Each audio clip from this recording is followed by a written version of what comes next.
Entonces, ¿sí debe medirse la concentración de oxígeno en el circuito anestésico? Sí. Entonces, los fabricantes de máquinas de anestesia colocan sensores de oxígeno en el extremo inspiratorio del circuito anestésico.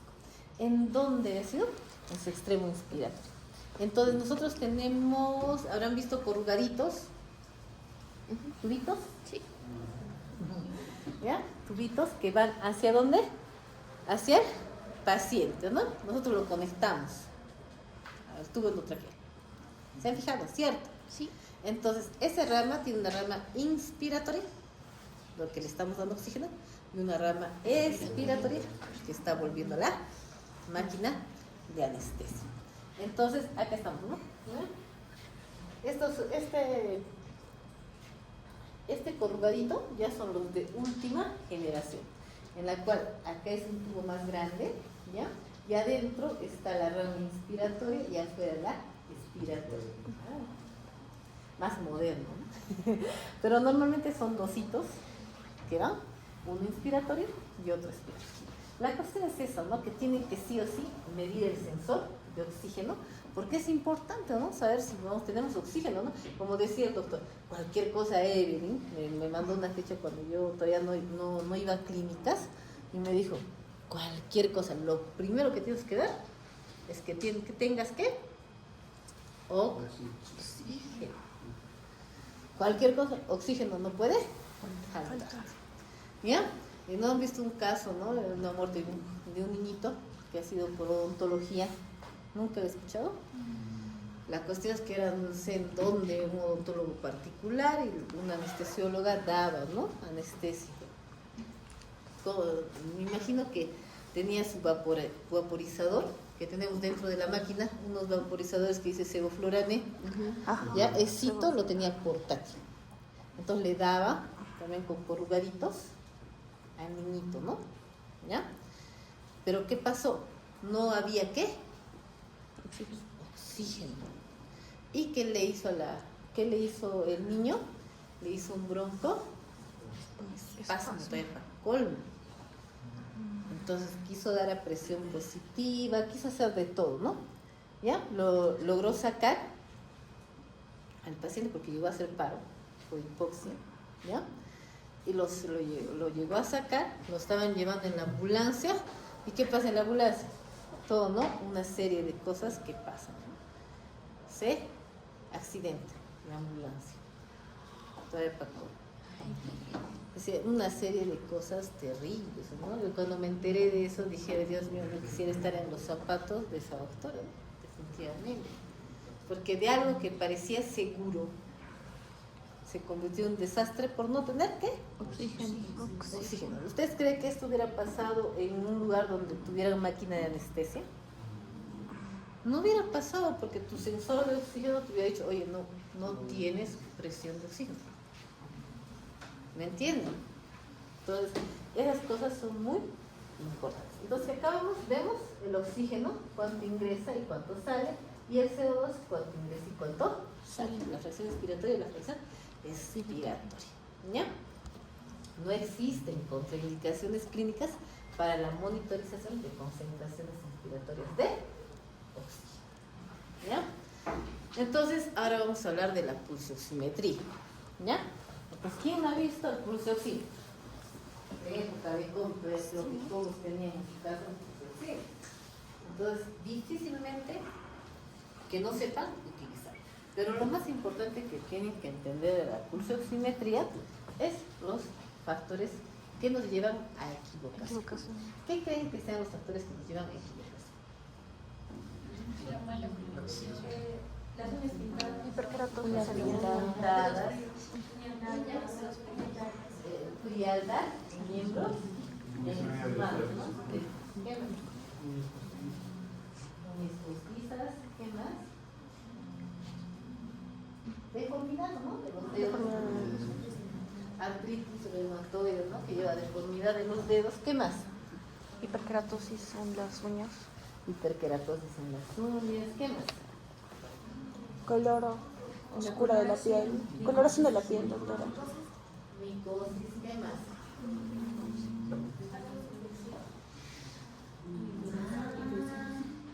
Alguien mide lo demás es de intermedio, ¿no? Todas malas. No, está bien, está bien.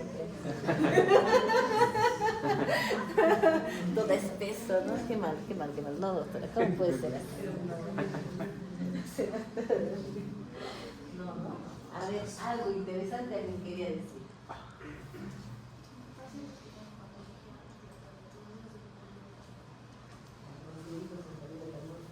¿Qué más? ¿Qué? Anemia. Color de la piel. Algo que cambie la curva de disociación De la oximoglobina. Alguien ya quiere ser médico. Pero no, es que la verdad es que es importante saber lo otro. Pero también para nosotros es importante saber lo otro, ¿no? ¿Ya? ¿Y qué te da atención la curva de disociación de la oximoglobina? ¿Ya? Anemia. ¿Qué más? Dos. ¿Qué más?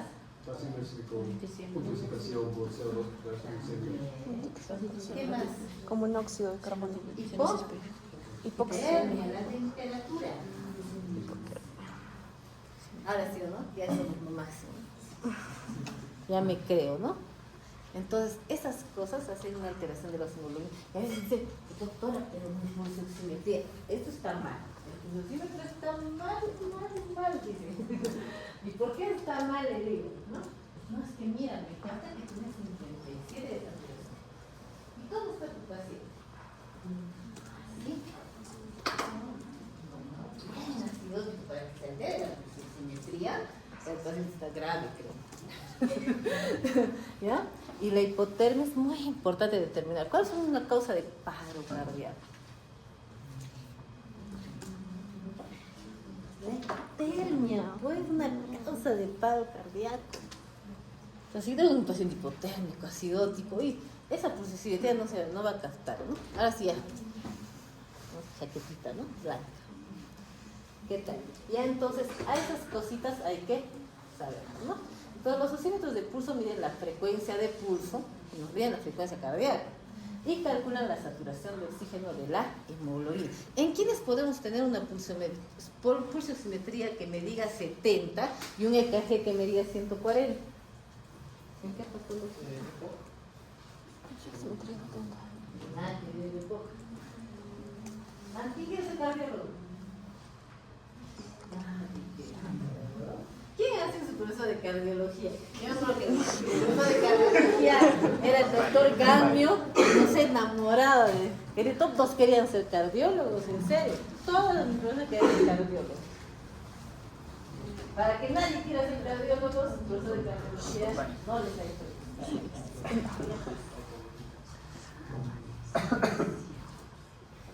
A ver, nefrólogo. ¿Vas a nefrólogo?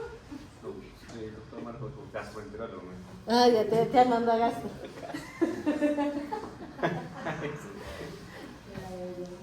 Nadie quiere ser cardiólogo. La fibrilación auricular.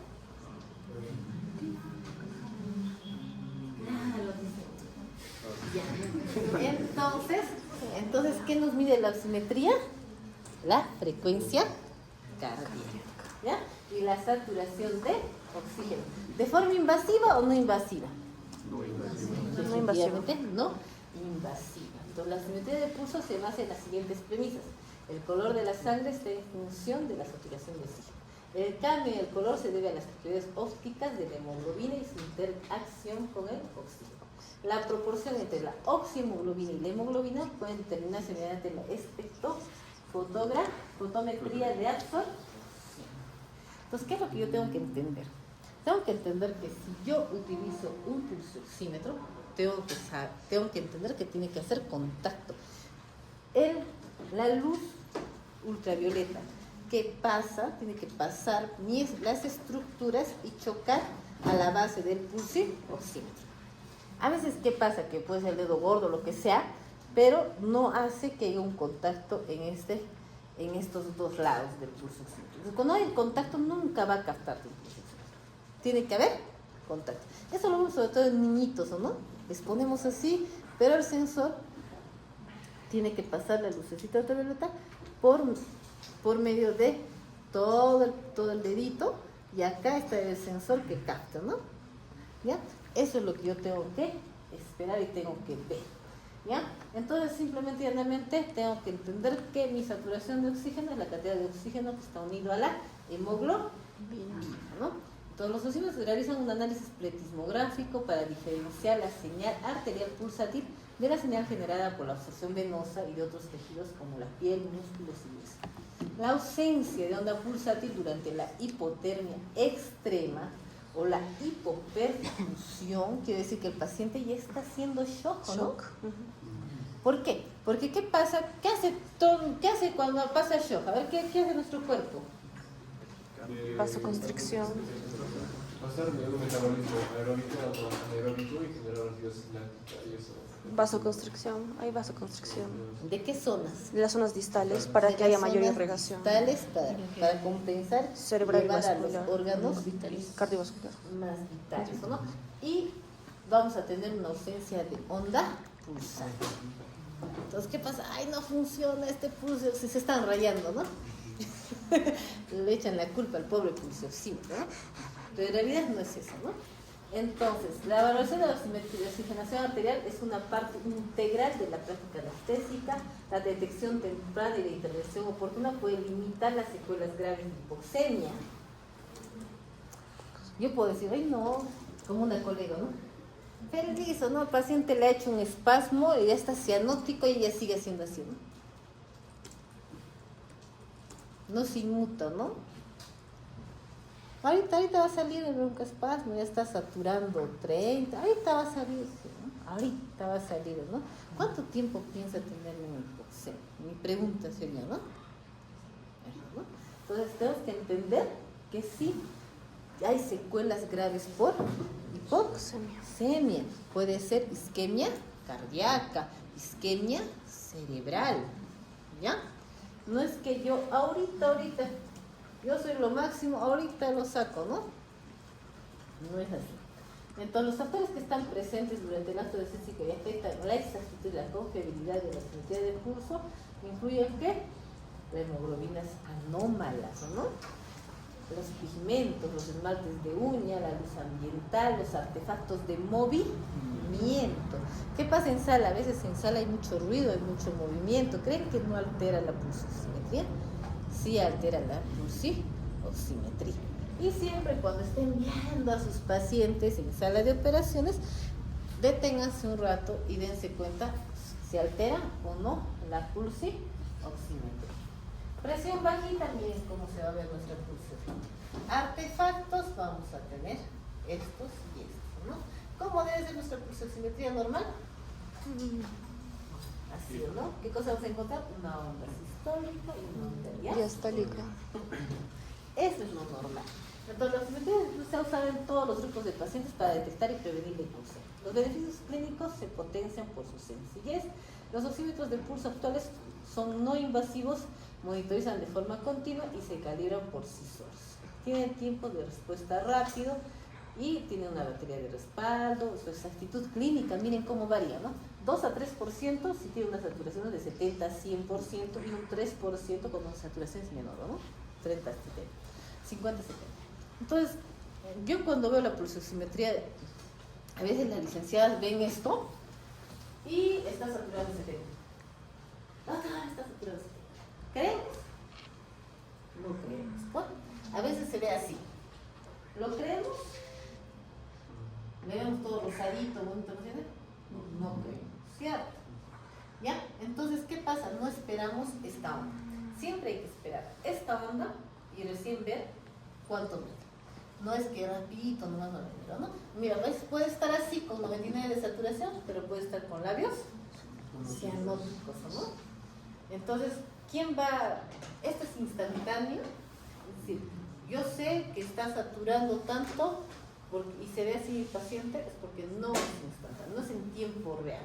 ¿Ya? Tiene que pasar siquiera unos 3-4 minutos para que recién te dé el tiempo real de saturación. Entonces, vemos el EKG.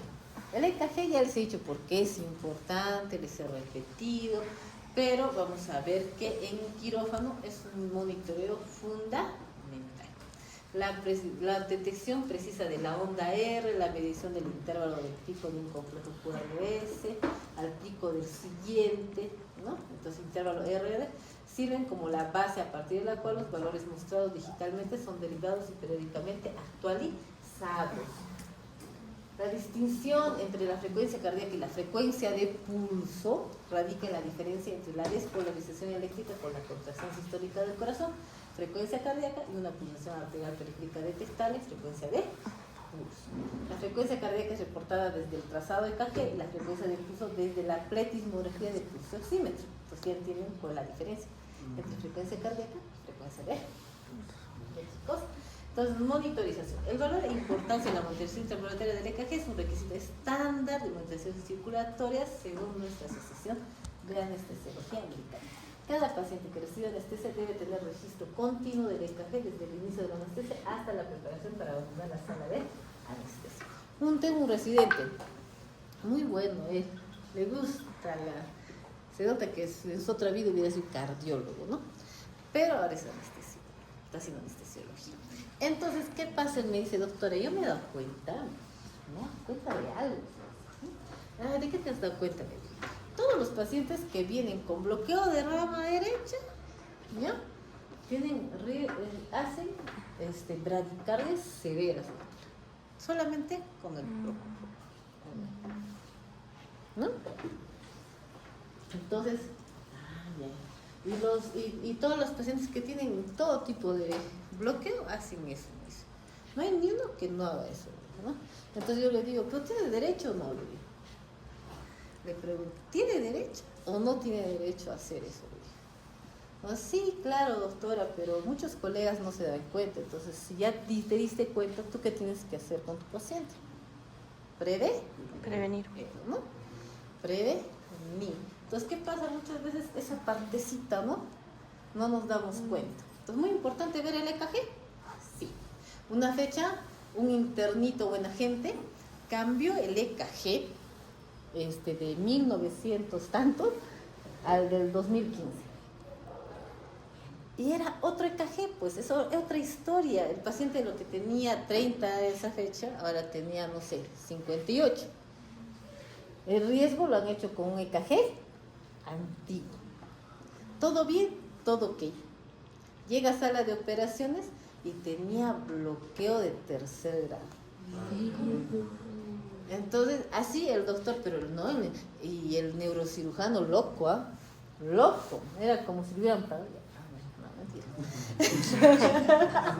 Pero estaba loco por ingresar al paciente. Querían tener una necesidad imperiosa de entrarlo a sala ese día como sea.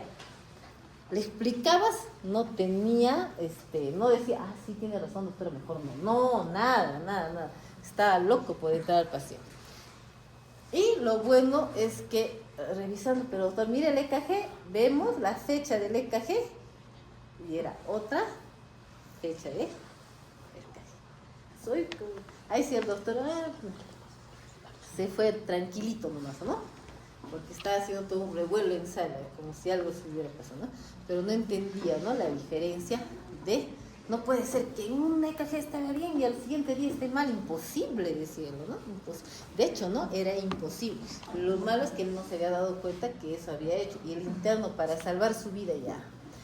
¿Qué había hecho el interno? Como no tenía EKG ese rato y no podían hacerle riesgo de desesperado agarrar el EKG antiguo. ¿Se hace eso? No se hace eso para nada, ¿ya? Entonces, es muy importante la monitorización del EKG para detección de arritmias, isquemia cardíaca, por todas las cosas que les he hablado, ¿ya? ¿Cuál es el propósito de la monitorización de la cabecera al paciente, no? Para ser precisa, efectiva, el clínico debe prestar atención a la apropiada colocación de las derivaciones. Cuando les digo, ahí pongan los electrodos. Doctora, ¿dónde va esto? ¿Dónde va aquello? ¿Dónde va esto? Que me preguntan, ¿no? Espero que para el tercer aporte, si les digo, me colocan el EKG, no, ¿dónde va esto? No, sino jalado, ¿sí? ¿Qué dicen? ¿Sí o no? ¿Están de acuerdo o no? Ya, muy bien, que tengo su aprobación con ganas. Les voy a hablar. Porque tienen que saber poner los electrodos. Es una constante. Todo el rato están viendo que hacemos eso, ¿sí o no? ¿Ya? Entonces, siempre vamos a tener electrodos de 3 electrodos o 5 electrodos que monitorizamos. Y vamos a ver dónde. Primero, brazo derecho, brazo izquierdo, precordiales, pierna derecha y pierna izquierda. ¿Sí o no? ¿Hay una diferencia? No hay diferencia. El problema es que no lo ven pues en la práctica, porque si lo vieran en la práctica estarían esto, ¿no? Bueno, puede ser que tenga una estandarización de los colores, ¿ya? Pero algunos no son iguales, ¿no? Pero se estandarizan, ¿no? La señal de EKG está sujeta a artefactos también, ¿no? El movimiento, el ruido también, no solo el ruido, sino el electrocautel, ¿ya? La máquina, el multiparámetro, es anti-movimiento, anti-ruido, es decir, trata de lo más electrónicamente posible de evitar que estas cosas influyan en el EKG. Pero a veces influye harto que dicen, ¿no? Te manda y te dice ST elevado, infradensible, supradensible, te lanza, ¿no? Pero ¿quién tiene que evaluar si es cierto o no es cierto? Nosotros, ¿no? En ese momento. ¿Ya? Los artefactos de EKG de alta frecuencia están causados normalmente por fasciculaciones musculares, por temblores, ¿ya? Por interferencias electromagnéticas, como el electrobisturí, ¿ya? Los monitores de EKG actuales permiten al médico una elección entre varias modalidades de filtrados o anchos de banda, es decir, tratan de ser más modernos y evitar todas estas cosas. Entonces,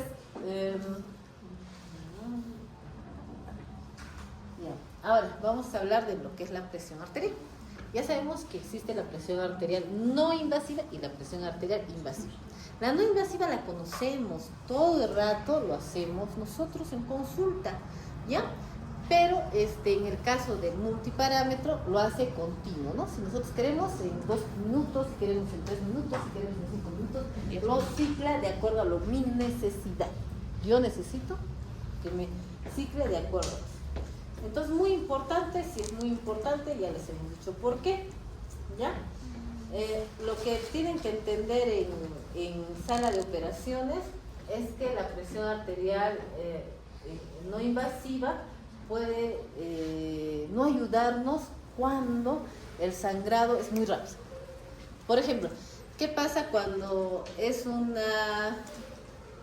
hematoma subdural?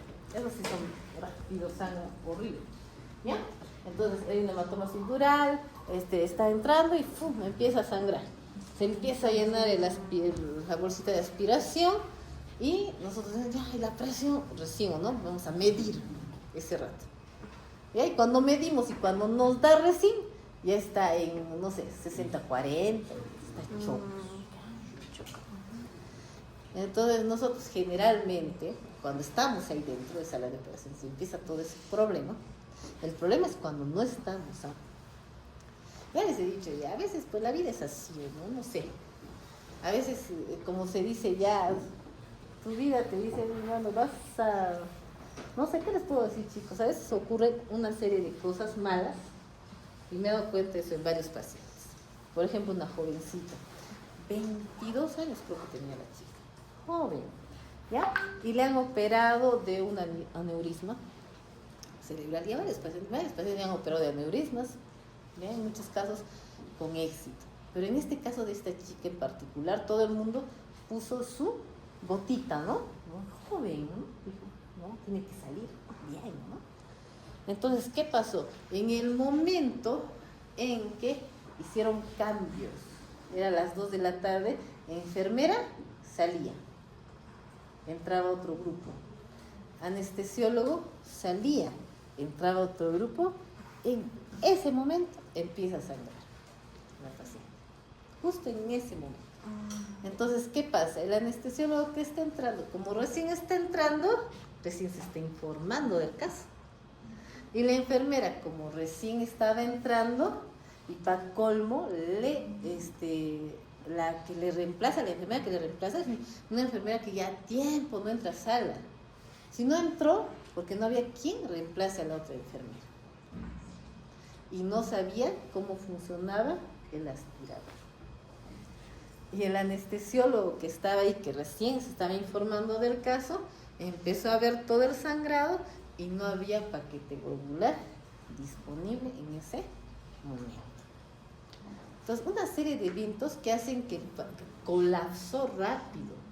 Fue tan rápido que a pesar que corrieron para traer la sangre, vinieron, hicieron todo el esfuerzo, hizo isquemia cerebral, hizo muerte cerebral. ¿Ya?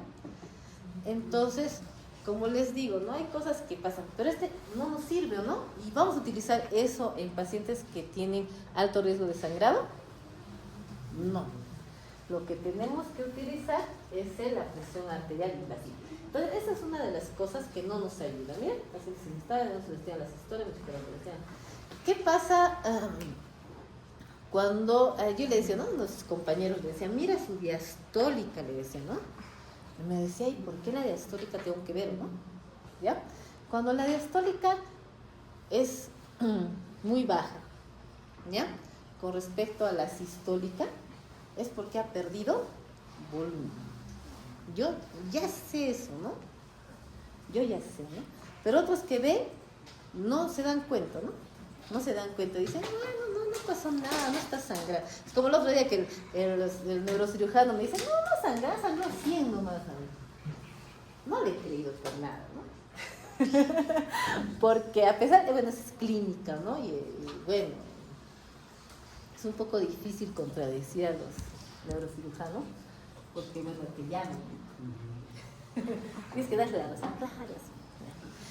claro que cuando es mucho ya tienes que estar avisando y fastidiando, ¿no? Doctor, ya se está pasando, con cuidado, ¿no? Con calma, ¿no? Estamos en una clínica, no hay mucha ayuda, ¿no? ¿Me entienden? Entonces, ¿qué pasa?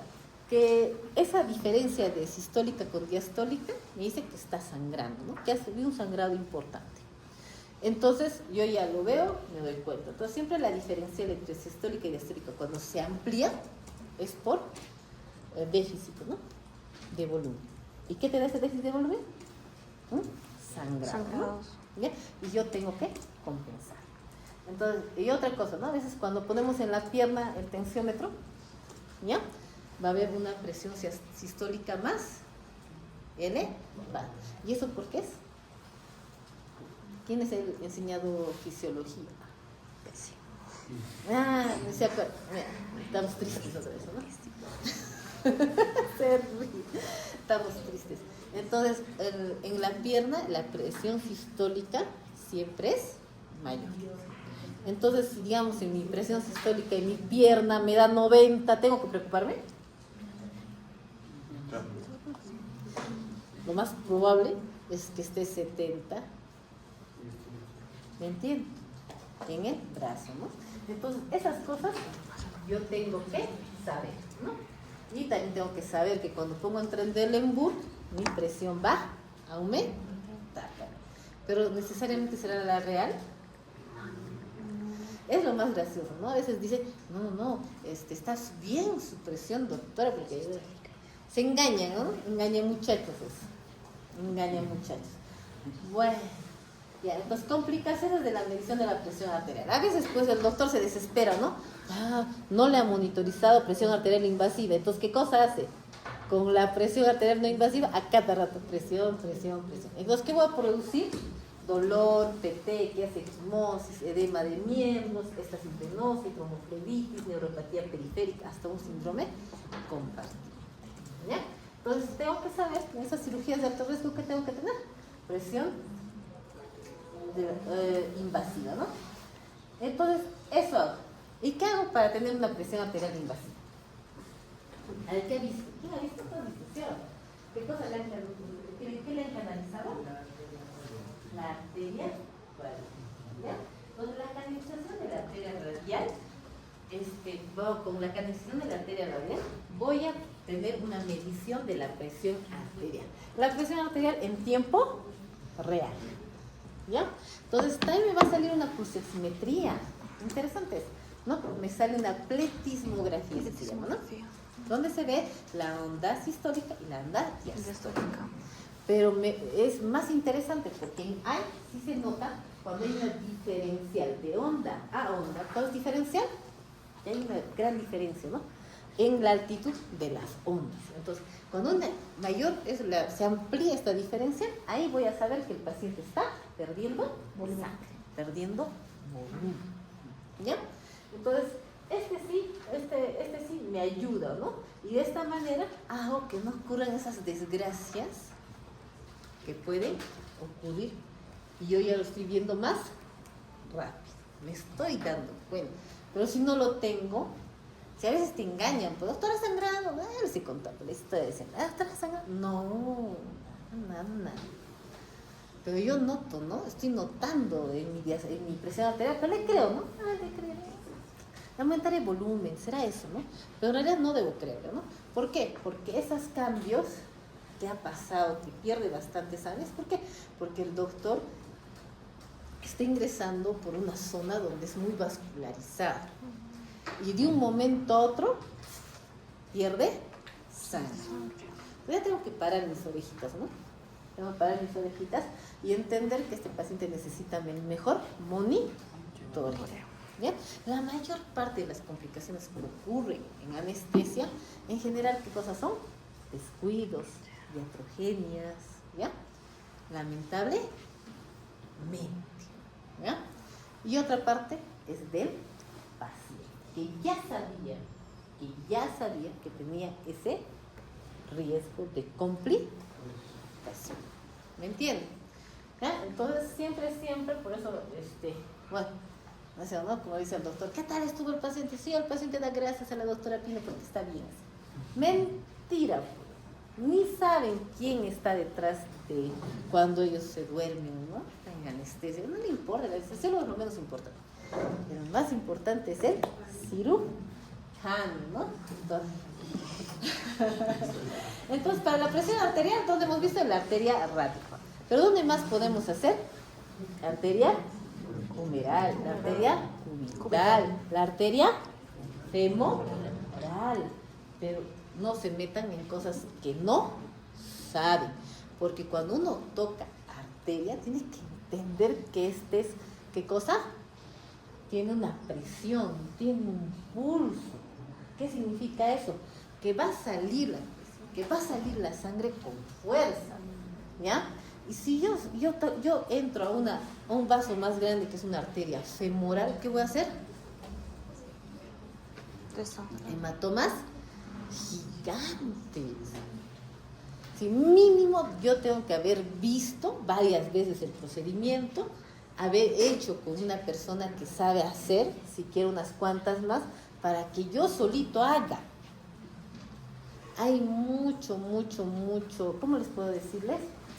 Los colegas que están saliendo últimos no están dándose cuenta que todos los procedimientos que uno hace conlleva un paciente, conlleva a que el paciente va a tener mayor comorbilidad y hasta le puedes provocar la muerte, ¿ya?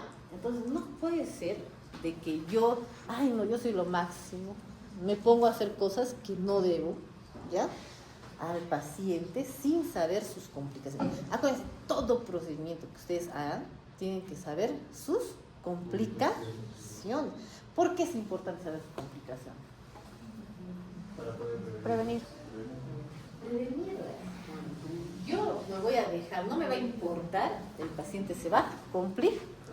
Catéter venoso central que se encuentra a nivel del pulmón, de la pleura, o ese caso que les digo, horroroso, de un hematoma así gigante a nivel de lo que es la región inguinal, ¿ya? Que le producía compresión, tanta compresión que ha hecho un grado de isquemia a nivel de la pierna.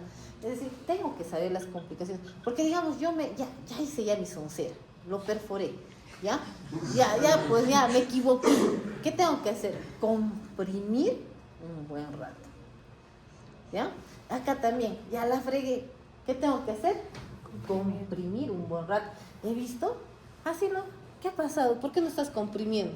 No, doctora, es que no se ha hecho nada. No veo el hematoma. Así unas me han respondido. Casi me caigo de espaldas, ¿no? Pero espero, chicos, que ustedes no sean así, ¿ya?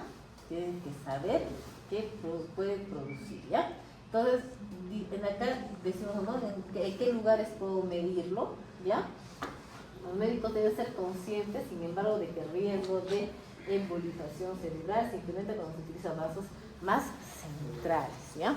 O sea, hasta émbolos puedo hacer liberar cuando son más grandes. Por eso, me dicen, no, fácilmente, ya no puedo la arteria radel, ay, me voy a la arteria humeral. Imagínense que acá haga y haga isquemia de esta zona. ¿Ya? Como sea, es que hay casos, chicos. Entonces, traten de hacerlo bien. ¿Ya? Es importante que se haga, ¿no? Porque habían también los antiguitos. No, ¿le vas a hacer línea? ¿Para qué le haces línea arterial? Pobrecito, le estás causando una comorbilidad. Pero más pobrecito va a ser si yo no sé, pues, que está perdiendo sangre. Puede morir, ¿no? ¿Me entienden? Entonces, esas cosas tenemos que entender. Entonces, complicaciones de la monitorización de la presión arterial directa, lo que dicen, ¿no? Isquemia distal, lo que les he dicho, fístula, podemos empezar una fístula arteriovenosa, hemorragia, neuropatía periférica, una infección, una embolización arterial. La cánula de una vena central. La canalización de la vena central es muy importante también. ¿Cómo yo mantengo al paciente, le coloco sus vasopresores si no tengo catéter venoso central? Ustedes saben, si se hace por vía periférica y se extravasa, ¿qué voy a producir? Flebitis. No, Edema, isquemia. Isquemia del miembro. Un niñito le habían pasado adrenalina porque se chocó. No sabían que tenía problema cardíaco y se chocó en la inducción. Entonces le pusieron adrenalina, luego noradrenalina, y como no tenían vía central, lo trabajaron por vía periférica. Lo peor fue de que le continuaron la vía periférica en UCI, ¿ya? Y hizo isquemia del miembro. Es un caso real. Yo trato de hablarles, yo les hablo de casos de mi imaginación. Son casos reales que existen, ¿ya? Y la cuestión es esa, ¿no? Yo necesito tener catéter venoso. Si voy a saber que ese paciente tiene riesgo de sangrado y muchas veces no voy a poder compensar, a pesar que te voy a traer mis paquetes globulares lo más pronto que pueda, no voy a poder mantenerlo, tengo que tener catéter venoso central para pasarle vasopresores, ¿ya? Entonces, mínimo, chicos, siempre su catéter venoso central en casos de ese tipo de cirugías mayores o no, lo que hemos dicho, aneurismas de aorta, ¿no? ¿Ya? Los catéteres venosos centrales constan de una amplia variedad de longitudes, calibres, composición y número y luces, ¿o no? ¿Han visto los nefrólogos? Ponen uno de alto flujo, ¿no? ¿Cierto? Elegir el mejor sitio para una canalización venosa central segura, efectiva, requiere fundamentalmente consideración de las indicaciones de cateterización. Yo me he puesto a leer bastante lo que es cateterización porque mi rama amerita, ¿no? Tengo que colocar muchas veces catéter en sala de operación. Que luego he puesto varias veces así como lo hacen los fisiólogos o los nefrólogos, no. Pero sí lo tengo que hacer y a veces tenemos más pericia que los cirujanos, ¿ya? Entonces, cuando colocamos catéter venoso central, muchas veces, ahora todo el mundo hace infraclavicular. Todo el mundo hace. Pero lo que más me llama la atención es que hacen infraclavicular y no le piden su placa de rayos X. A pesar que saben que es el acceso con más posibilidades que me haga, ¿qué? Un neumotórax. Entonces, yo no sé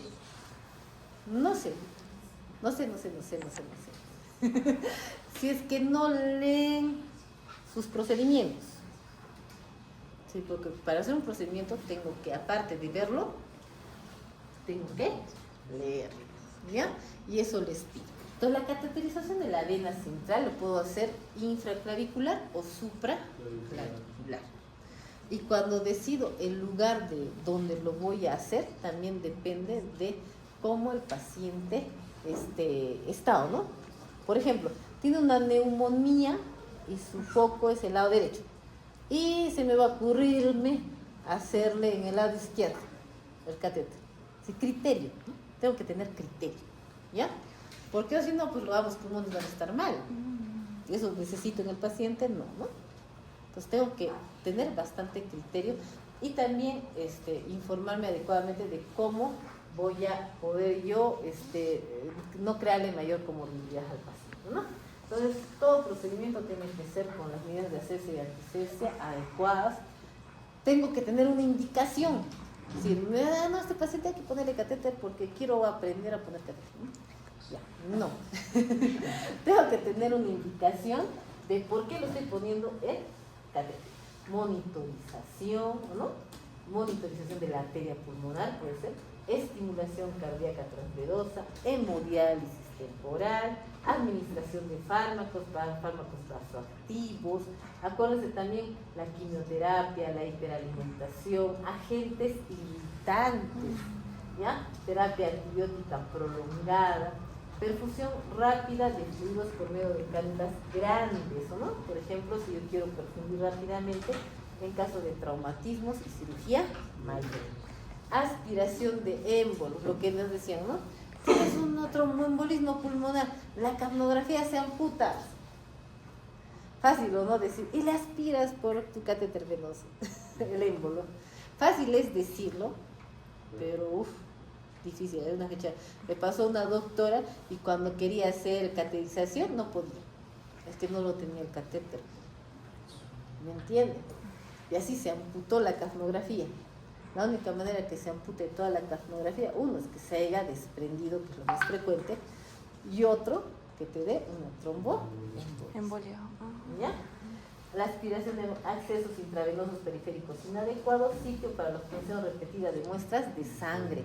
Muchas veces, si queremos ser realmente más complejos en nuestra monitorización, tenemos que sacar la saturación de oxígeno a nivel de la vena central.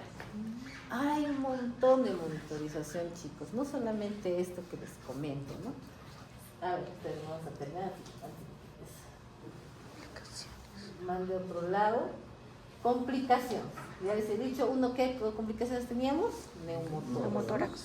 Otra complicación, la lesión vascular. Otra, afectación respiratoria, ¿ya? Lesión nerviosa, arritmias cardíacas. Mi catéter lo he puesto justo a nivel de la aurícula, tromboembolismos, infecciones del sitio de función, hasta me puede dar una endocarditis, ¿me entiendes? Yo tengo que saber todo eso para también cuidar ese catéter. Muchas veces traen a sala de operaciones y el catéter todo sucio, ¿no? Nadie lo vio, nadie lo cuidó, ni el internito dijo, ay, pobrecito, le curaré, nada, ¿no? Nadie dijo nada. Temperatura. La temperatura es muy importante evaluar. ¿Por qué? Por lo que les he dicho. Pero aparte de todas las cosas que les he dicho, lo que tienen que entender es que yo puedo evaluar la temperatura por todo lado, ¿no? Por todos los orificios de nuestro. Y los que me dan lo más específico posible es a nivel del conducto auditivo externo, ¿ya? También a nivel de esófago y también a nivel de la región anal, ¿ya? ¿Qué más? La capacidad para vigilar la temperatura es un estándar de la atención anestésica. La observación continua de los cambios térmicos en los pacientes anestesiados permite detectar la pérdida accidental de calor o la hipertermia maligna. La monitorización de la temperatura cutánea se ha sugerido para identificar la vasoconstricción periférica, pero no es adecuada para identificar alteraciones intraoperatorias de la temperatura corporal media. ¿Qué más?